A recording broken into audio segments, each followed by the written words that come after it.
Hey guys, my name is Miranda and I have the incredible honor of being the Creative Project Manager here at Hope City. Thank you for joining with us on this journey of 21 days of prayer and fasting.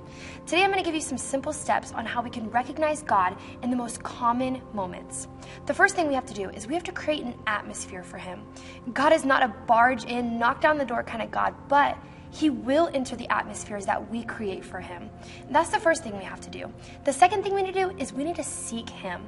You can find God in your day-to-day life when you choose to take the time to seek Him. Jeremiah 29:13 says, "You will seek me and find me when you search for me with all of your heart." And I love the Message version of this because the Message version says, when you come looking for me, you will find me. Yes, when you get serious about finding me and you want it more than anything else, I will come and I will not disappoint.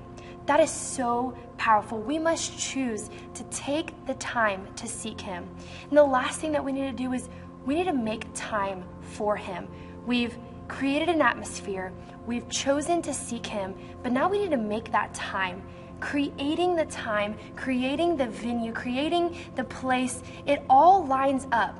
But taking the time and spending time in His presence is when we can recognize Him. You'll see Him in the trees, the way the wind blows, the way that you see your coworker smile, the way that somebody opens a door for you. In the most common moments, we can recognize God when we choose to follow these 3 steps. I'm praying for you today as you go on, whatever your day looks like, that you remember God is in the most common of moments, but it's our choice to seek Him.